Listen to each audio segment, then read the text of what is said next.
under the process of transforming adversity into the spiritual path is because this is adversity.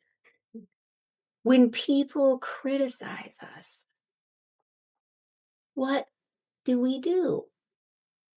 How can we transform this? Because the fact is, we can't get around people criticizing us, right? It's going to happen no matter how perfect you are. Somebody's going to say something. Isn't that the truth? It's just that's the because even if you are perfect, like I know several of you are, there are people with delusions in their mind that believe actually they hallucinate that you are this or that, and they criticize you for no good reason at all, right? This happens, doesn't it? I know. You can just be innocently walking through a parking lot and somebody call you a bimbo. Maybe you were walking too slow in their way, something like this. This had happened to me once. I wasn't walking, I was driving, and I guess I probably did something they didn't like. I thought, bimbo, huh? I look like a bimbo? I kind of thought it was the funniest thing ever because I'm really like, you know, I don't feel that criticism is true of me, you know? So it was kind of funny that anyone would call anyone a bimbo, much less moi, you know? I feel like I'm the anti-bimbo. I might look, somebody could call me a Karen for all. Me and Missy could be walking around and we get called Karens. And then we're really not even. We do something accidentally. I almost always do something accidentally that people don't like. I know that because I'm just like so surprised. Oh my gosh. Did I cut you off? I didn't even realize that was a road rule or a Florida road rule, which is different than other road rules. People here, Florida man, Florida woman. You just can't avoid being criticized.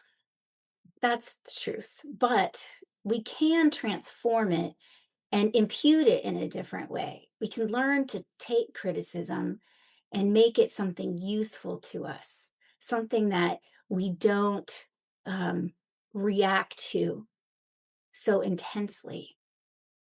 So, this is not to say that we are going to let ourselves be like a punching bag, and have friendships or relationships that are toxic. That's not the case at all, you know. In those cases, if it's toxic, walk away, right? You have just this precious human life. So you don't want to, um, spend it absorbing toxicity because you're in a toxic kind of relationship or something like this, but the criticism that we have that um, we experience from time to time, or maybe frequently, maybe at work, it's just a frequent situation with your particular colleagues or something. We have to find a way to transform it because one, it will happen still. And two, it's not good for us. It's not good for us. So I looked into the research on this because I'd heard before, because I get these nice posts. My algorithm gives me the Gottman Institute. I don't know if you guys heard of this couple that's like great with couples counseling and did their own research and and they were at some point the husband was talking about the research on criticism. So I looked it up and I'm going to show you some of the effects according to research. And in your reading, I'm going to have it linked so you can see the particular studies. But research shows that criticism causes you to have elevated cortisol. True, right? You get hyped up, don't you? You go into that, uh, what do they call it? This brain that's like reptilian, just reacting, fight or flight or freeze or Fight uh, or flight. flight or flight or finger. I don't know. It's something like that. And hold on, let me present here so you can even see it better. And I want to start with this because I don't want you to think that I'm saying just let yourself be criticized and you grin and bear it. This is about transmuting the situation so that the label that you put on the experience is different because it is hard on our body and our mind. And also because I think it's important for us to try not to criticize other people. I remembered this quote. I had to look up who said it because I couldn't remember. It was a quote I had memorized and then forgot that of course it's Atisha, the original writer of these verses that we're studying of training the mind. Do not look for faults in others, but look for faults in yourself and purge them like bad blood. Now, not be hard on yourself, right? But we're going to see how can we look at these situations where people point out our faults even and find a way to make it useful and as painless as possible. But let's also try not to criticize others at the same time, right? Don't look for faults in others. And Atisha doesn't mince words.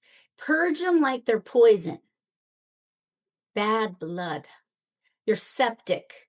You need a transfusion or something like this. I don't know if you need a transfusion when you're septic. But anyway, you get my point, right? You got the bad blood. You need help. I mean, that was the ancient way they thought of curing some things. But the idea is that we purge out our delusions, our anger, our attachment, our pride, like bad blood, because it's like poison to us. So, um, now the other side of this, of course, what are the effects of criticism on us if we're not able to transform? It activates pain centers, it damages the self esteem, it impairs creative output,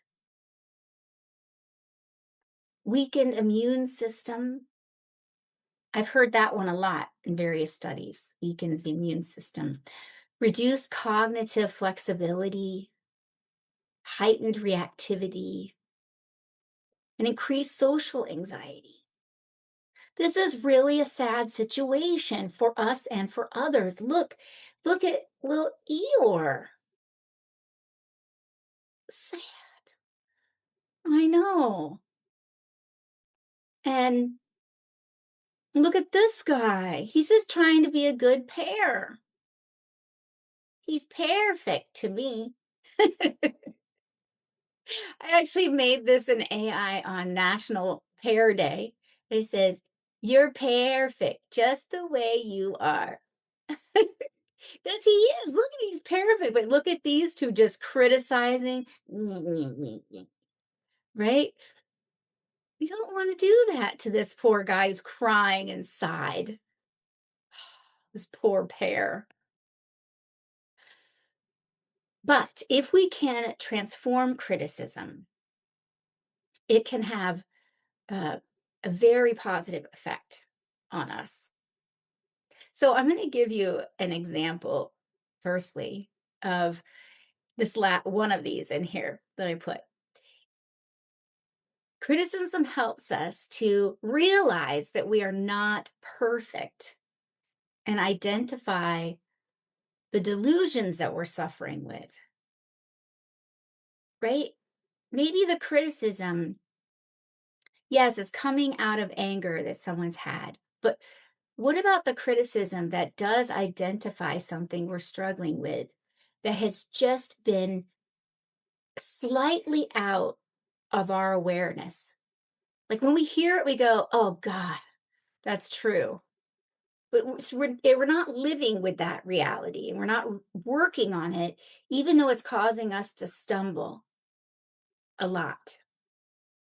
You know, it's like one time I was telling someone this recently. I was living out in that retreat center way out in the middle of nowhere by myself. And I went through long periods of not having relationships because I wanted to devote all my energy into building this Buddhist center and um, not be distracted in any way. And so I didn't have a relationship for like 2 years. And I remember thinking, wow, I have really perfected my patience.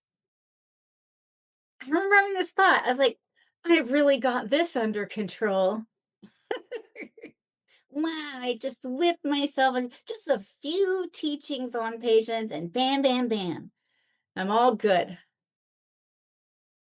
No, no, rude awakening. Ugh. When I finally got back into a relationship, I still had more work to do. But you know what? That destroys our complacency about something that if we did work on it, like me working on my patience has gotten me to the point where I feel like I'm really, so much more advanced in my patience than I was previously. Right. So if I had continued on thinking I was perfect,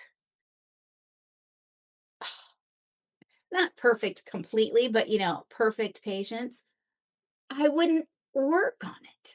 Right? So it's really, really helpful, actually. It's kind of like when I was listening to this podcast recently about mistakes that new authors make. Because one day I want to publish a Buddhist book, probably self publish on Amazon, Intro to Buddhism or something. So I listened to things, and it was the person said one of her biggest mistakes was not spending the extra money to have a professional editor that went deeper than just um, surface level edits that really went into the writing style, right? And then I started thinking, oh, that's going to cost thousands. How am I ever going to afford a professional editor that really goes deep? And I was longing. How am I going to? I'm longing for that criticism. Do you see what I mean? How criticism, constructive criticism, which is what you have when you've got an editor editing the writing style, the content that goes deep. That is something people pay money for. Wouldn't it be wonderful if we wanted to work on ourselves so much that we would pay people to criticize us? Oh, wait, like a T-shirt and his cook. In fact, somebody does that. Tisha is keeping that guy around just for that reason, in fact. So it can't be that criticism is all bad, right? There's good qualities to it. It prevents arrogance, kind of under the same umbrella, right? We don't think we're perfect. It helps us identify our delusions. It helps us recognize trauma that needs healing too, right? If we have that, that's something in our experience, you know? And it helps us grow spiritually. And as spiritual warriors, that's what we want is to grow spiritually. And the whole idea warrior is trying to say, this isn't going to be easy, guys. You know what I mean? This isn't going to be the hardest thing for us to subdue is our own uncontrolled mind. So it isn't going to be easy. So when people point out faults and you can say, oh, wow, that is true. Maybe we can learn to be like, thank you. Thank you for pointing that out. Like we tell that editor editing our work. Oh my God, thank you. I was really doing it a backwards way. And then if we find out that someone is doing it and it's not true, they're criticizing us, it's not even true, we can develop compassion for them. And so it gives us an opportunity to try to feel compassion for someone that is maybe trying to harm us and it's not true. So Shantideva has a way of putting it. You ask yourself, is this true or is it not true? So this is his little chart. I mean, he didn't put it in a chart, but this is basically what the Buddhist master Shantideva says to do. You have to ask, is this true or not? Are they right? If they are right, then they are really a kind teacher sent here to help us eradicate our delusions. If they're wrong, which mostly they are, then we just develop compassion for them, right? Gives us an opportunity to develop compassion. So we can either improve ourselves or develop our compassion, right? And we can thank them for helping us not um, become unaware, you know, unaware of what is really happening in our mind if they point out something true. Oh, and then I love this advice from Shantideva also. When you do feel the urge to retaliate, which I imagine we will at first, I mean, maybe not if you perfected your patience, you won't. But until that point, you feel the urge to retaliate, defend your ego, meaning anger, you're feeling anger has arisen. So your mind is under the spell of a delusion. And what naturally that mind wants to do is harm. It's reacting to harm with harm, which never really helps. Anger never ceased by anger. Hatred never ceased by hatred, but only by love. So he says, what you do is you try to remain like a log, like an inanimate object, essentially, until your mind calms down. You just think like a rock, like a stone, like a log, just letting the words, like the stone doesn't even respond to those sounds. The log doesn't respond. It's just like a log. And I have a friend that is like this. She tells me she does this with her partner. I mean, she doesn't call it like a log. And I always admire her patience, let me just tell you. I love it. Like a log. She just thinks, oh my God, my partner is just getting flying off the handle. It's, I just sit there and think, but try not to think. Try not to think. Just, let it roll off you. Like it's just sounds. It is just sounds, actually. We put the labels on it. Remember the insult sutra? We only receive the insult if we accept it, actually. So you just be like a log. Be like a log. So I have this other story for you.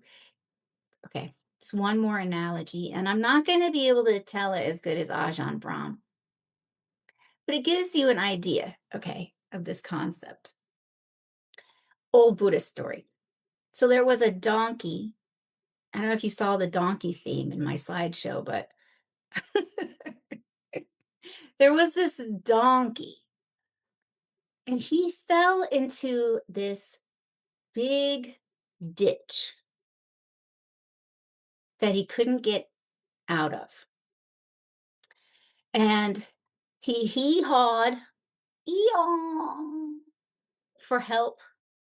"Eeyaw." And the farmer came and said, "Oh, I am just so pleased to see you down there.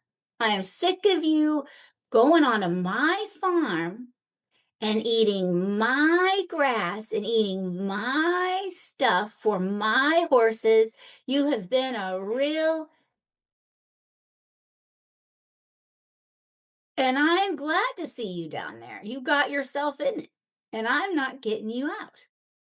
In fact," he said, "I'm just gonna, take this pile of dirt from where I previously dug this ditch, and I'm gonna bury you in there."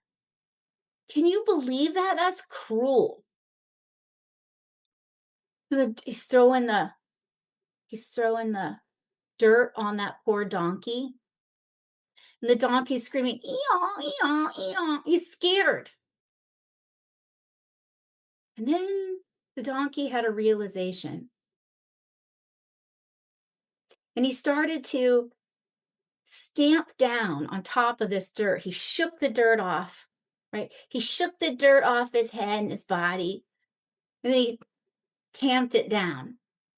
And he let the farmer kept shoveling more and more dirt, not realizing that every time he just shook it off and he tamped the dirt down until he was almost out and he could jump up and kick that guy. In the story, he did kick the guy, but he was being an. So you see the point, right? The point of this is we either get buried by criticism or it actually lifts us up. So we tamp it down, shake it off. Shake it off is not true. If there is some truth, we can just tamp it down. Thank you. I'm going to use this to build myself up, to grow and become better. Again, this is good. I need that dirt to get higher and higher, and improve, and grow spiritually. So just next time someone criticizes you, shake it off. Mhm. Okay, is this something that I need to take in and tamp down into my awareness, that I need to work on this, right? Or, you know, you just shake it off. And even still, it's going to help you get higher because you're learning to shake it off and not worry about it, right? Learning to deal with criticism that will ultimately come in a way that doesn't harm you. It's just our karma anyway to hear it. And remember, emptiness. Those words are really just sounds that our mind is imputing, you know? Just just sounds. Be that log. What blah blah blah, blah blah blah blah. Like those characters, Charlie Brown, the people in Charlie, wait, was it Charlie Brown? Snoopy? No, Snoopy. Right? The humans talking and Snoopy, and they're like blah blah blah blah, blah, and you can't understand what they're saying. Because it just go blah blah blah blah blah. I'm a log, shaking it off, whatever you want to say. But let's try to come up with a way that we can take it um, and welcome it. So we'll do this meditation. I'm going to give you some of these ideas, ways of looking at it. And if you can think of a situation in which you were recently criticized, or that someone has these feelings that like they want to criticize you, right? Like if you go to Thanksgiving next year, you might put yourself in the way of a little criticism for having a different point of view, maybe something like this. And then just review it in the lens of these ideas, right? Is it true? And you ask yourself, if it's not true, why take it to heart? Right? It's just like someone saying the sky is purple. Who cares? It's their hallucination. I mean, it's sad. So you feel compassion for them thinking the sky is purple and you're not perfect. You just, right? Okay, so let's try this in meditation. Hopefully, you have something to work with, a little bit at least. Okay, so check that your back is nice and straight, but relaxed and comfortable.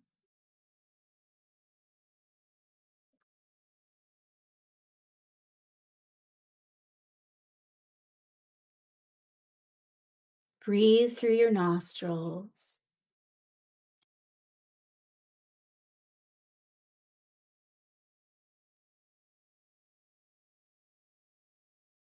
Breathe deeply, but naturally from your diaphragm.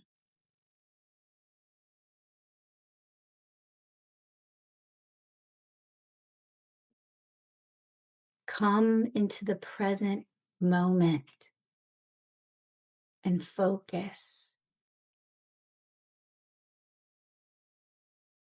What can be your object of meditation?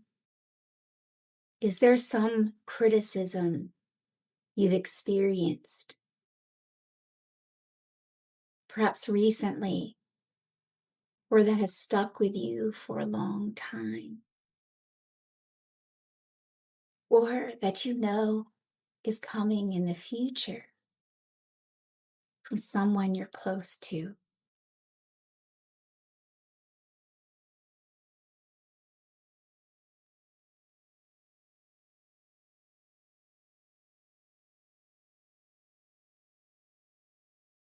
Think about this criticism. Why do you think this person criticizes you?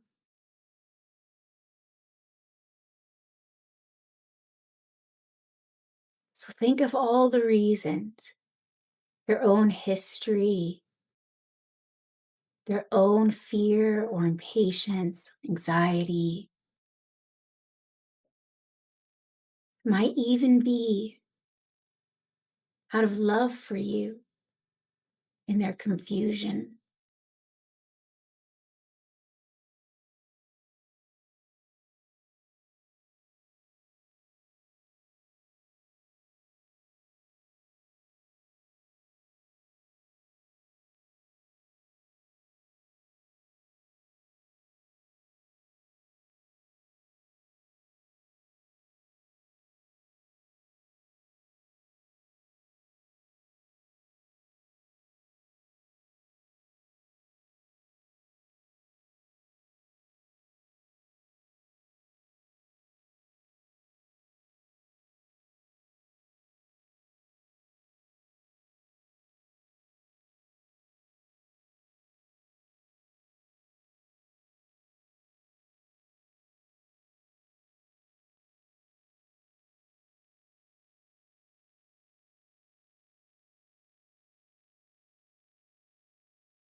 Can you imagine developing compassion as a result of receiving this criticism?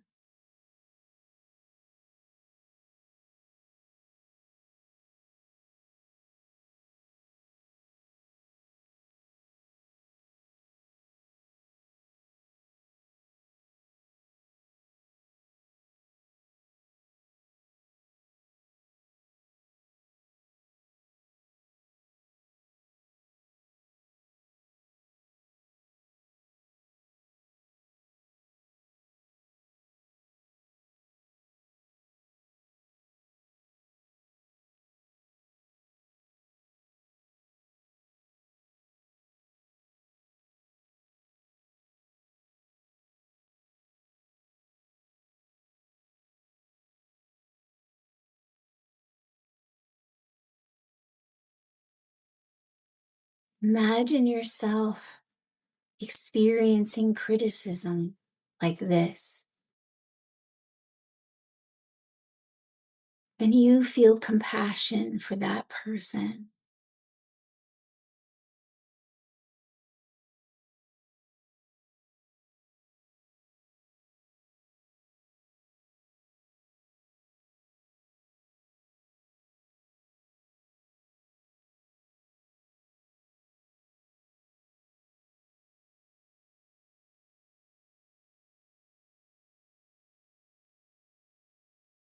Now we can use Shanti Deva's advice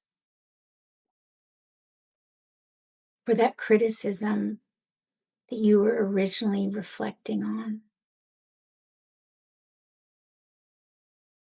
Is it true? Is there some truth to it? If so, try to think, this is a teaching for me. They're like a spiritual teacher for me.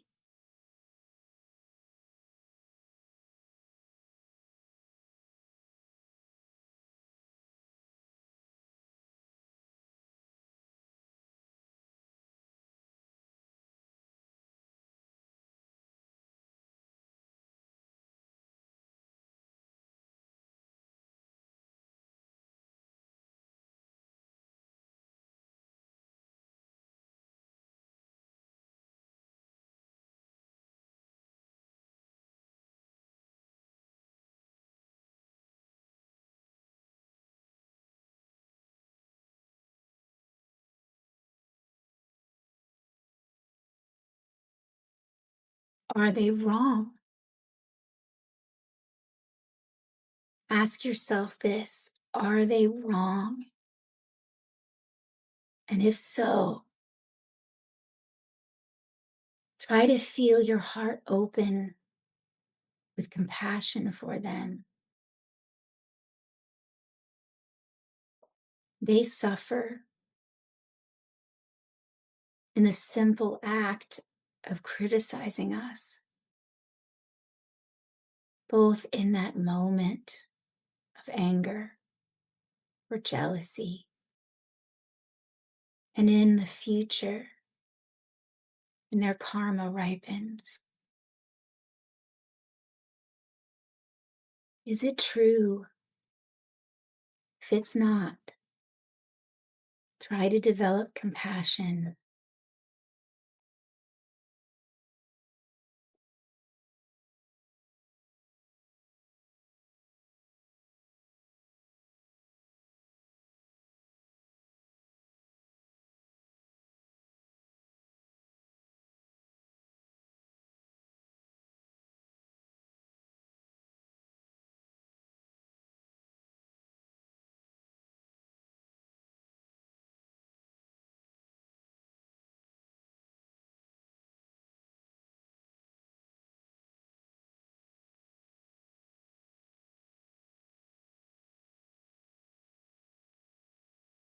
As we conclude the meditation, if you wish, you can develop this intention. I want to develop this flexibility of mind.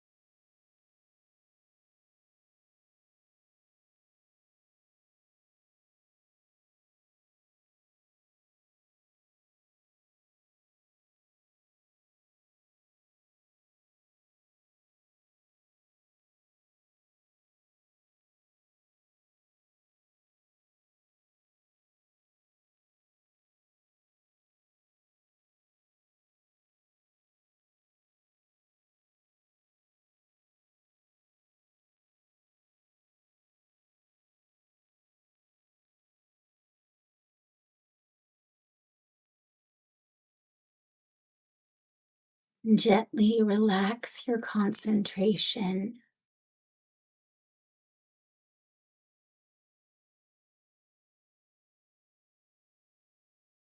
and slowly arise from your meditation. When the world cries in sorrow.